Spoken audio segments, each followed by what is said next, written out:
नमामि शमीशान निर्वाण रूपं विभुं व्यापकं ब्रह्मवेदस्वरूपं निजं निर्गुणं निर्विकल्पं निरीहं चिदाकाशमाकाशवासं भजेहम। जय भोलेनाथ। आप सभी को शिवरात्रि की ढेर सारी शुभकामनाएं। महादेव की कृपा सदा आप और आपके परिवारजनों पर बनी रहे। आज सावन शिवरात्रि के शुभ अवसर पर रसपान कीजिए शिवरात्रि व्रत की संपूर्ण कथा का। अगर कथा अच्छी लगे तो प्लीज़ वीडियो को लाइक करना मत भूलिएगा। साथ ही आप सभी से अनुरोध है कि आजकल हमारे चैनल पर सुनाए जा रहे सावन मास महात्म्य और शिव महापुराण कथा भी जरूर सुनिएगा। पुराणों में वर्णित शिवरात्रि की कथा के अनुसार पूर्व काल में चित्रभानु नामक एक शिकारी था। जानवरों की हत्या करके वह अपने परिवार को पालता था और वह एक साहूकार का कर्जदार था, लेकिन उसका ऋण समय पर नहीं चुका पाया। क्रोधित होकर साहूकार ने शिकारी को शिव मंदिर में बंदी बना लिया। संयोग से उस दिन शिवरात्रि भी थी। शिकारी ध्यान मगन होकर शिव संबंधी धार्मिक बातें सुनता रहा। चतुर्दशी को उसने शिव मंदिर में ही शिवरात्रि व्रत की कथा भी सुनी।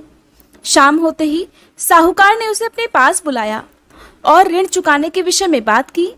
शिकारी ने अगले दिन सारा ऋण चुका देने का वचन दिया और तब साहूकार ने उसे बंधन से मुक्त कर दिया। अपनी रोज की दिनचर्या की तरह वह उस दिन भी जंगल में शिकार करने के लिए निकला, लेकिन दिन भर बंदी गृह में रहने के कारण भूख प्यास से व्याकुल था। शिकार खोजता हुआ वह बहुत दूर तक निकल गया। जंगल में चलते चलते जब अंधेरा हो गया तो उसने विचार किया कि रात तो अब मुझे जंगल में ही बितानी पड़ेगी, और ये सोचकर वह वन में ही एक तालाब के किनारे एक बेल के पेड़ पर चढ़कर रात बीतने का इंतजार करने लगा। उस बेल वृक्ष के नीचे ही शिवलिंग था, जो कि उस समय बेल पत्रों से ढका हुआ था। शिकारी को इस बात का पता नहीं चला। पड़ाव बनाते समय उसने जो टहनियां तोड़ी वे संयोग से शिवलिंग पर गिरती चली गईं। इस प्रकार दिन भर भूखे प्यासे शिकारी का व्रत भी हो गया और शिवलिंग पर अनजाने में ही बेलपत्र भी चढ़ गए।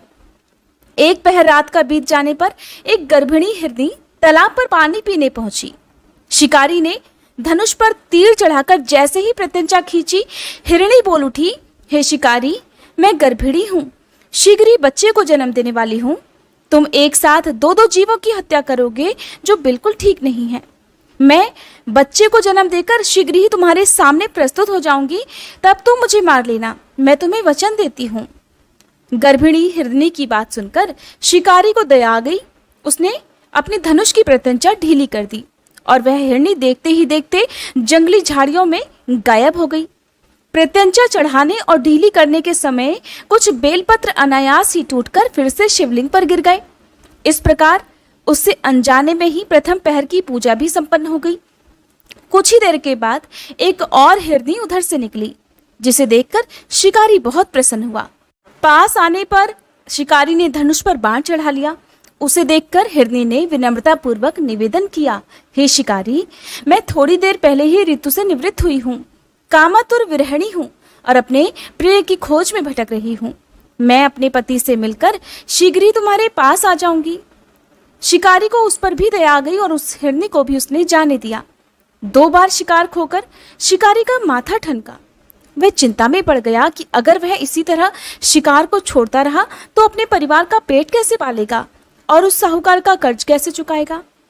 रात का आखिरी पहर बीत रहा था। इस बार भी धनुष से लगकर कुछ बेलपत्र शिवलिंग पर जा गिरे और दूसरे पहर की पूजा भी संपन्न हो गई। तभी एक अन्य हिरनी अपने बच्चों के साथ उधर से निकली।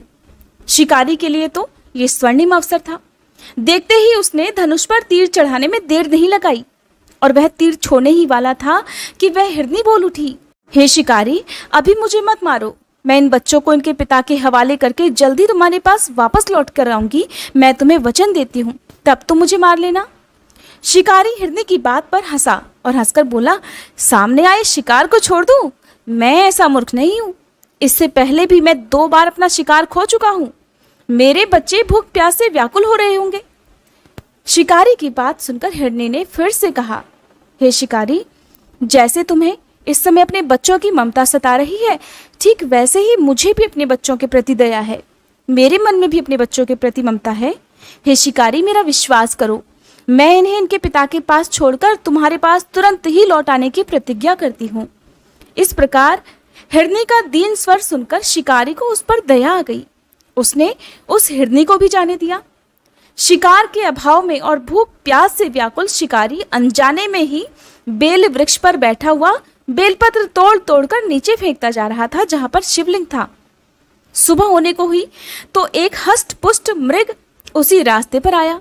शिकारी ने सोच लिया कि अब तो मैं इस हिरन को जरूर मारूंगा, इसे किसी कीमत पर भी नहीं छोड़ूंगा। शिकारी की तनी प्रत्यंचा को देखकर वह हिरन विनीत स्वर में कहने लगा, हे शिकारी, अगर तुमने मुझसे पहले आने वाली 3 हिरनियों और छोटे छोटे बच्चों को मार डाला है तो फिर मुझे भी मारने में बिल्कुल देर मत करो, ताकि मुझे उनके वियोग में एक क्षण भी दुख न सहना पड़े, क्योंकि मैं उन हिरनियों का पति हूँ। और अगर तुमने उन्हें जीवन दान दिया है तो मुझे भी कुछ समय का जीवन दान देने की कृपा करो। मैं उनसे मिलकर तुम्हारे समक्ष जल्दी ही उपस्थित हो जाऊंगा, मैं तुम्हें वचन देता हूँ। हिरन की बात सुनते ही शिकारी के सामने रात का पूरा घटना चक्र घूम गया। उसने सारी बात हिरन को सुना दी, जिसे सुनकर हिरन कहने लगा, हे शिकारी, मेरी तीनों पत्नियां जिस तरह से प्रतिज्ञाबद्ध होकर यहाँ से गई हैं, मेरी मृत्यु के बाद अपने धर्म का पालन नहीं कर पाएंगी। इसलिए जैसे तुमने उन्हें विश्वास पात्र मानकर छोड़ा है, वैसे ही मुझे भी जाने दो। मैं जल्दी ही उन सब के साथ तुम्हारे सामने शीघ्र ही उपस्थित हो जाऊंगा। शिकारी को उस हिरन पर भी दया आ गई। इस प्रकार शिकारी ने उसे भी जाने दिया। सुबह हो गई। उपवास, रात्रि जागरण और शिवलिंग पर बेलपत्र चढ़ाने से अनजाने में ही शिकारी के द्वारा शिवलिंग की और शिवरात्रि की पूजा भी पूर्ण हो गई। अनजाने में ही की हुई पूजा का उसे तुरंत ही परिणाम मिल गया। शिकारी का हिंसक हृदय निर्मल हो गया, उसमें भगवत भक्ति का वास हो गया। थोड़ी ही देर बाद उसने क्या देखा कि वह पूरा हिरन परिवार शिकारी के सामने उपस्थित था, ताकि वह उनका शिकार कर सके। किंतु जंगली पशुओं की ऐसी सत्यता, ऐसी सात्विकता और सामूहिक प्रेम भावना देखकर शिकारी को बड़ी ग्लानि हुई। उसने उस पूरे ही हिरन परिवार को जीवन दान दे दिया। अनजाने में शिवरात्रि के व्रत का पालन करने पर भी शिकारी को मोक्ष की प्राप्ति हुई। जब मृत्यु काल में यमदूत उसके प्राणों को ले जाने आए तो शिवगणों ने उन्हें वापस भेज दिया और शिकारी को शिवलोक ले गए। शिव जी की कृपा से ही अपने इस जन्म में राजा चित्रभानु अपने पिछले जन्म को याद रख पाए और महाशिवरात्रि के महत्व को जानकर अगले जन्म में भी उसका पालन कर पाए। इस प्रकार शिवरात्रि के दिन जो भी भक्त सच्चे मन से इस कथा को पढ़ता है या दूसरों को सुनाता है, भगवान शिव सदा उन पर प्रसन्न रहते हैं, उनकी सभी इच्छाएं पूर्ण करते हैं। प्रेम से बोले शिव शंकर भगवान की जय, माता पार्वती की जय।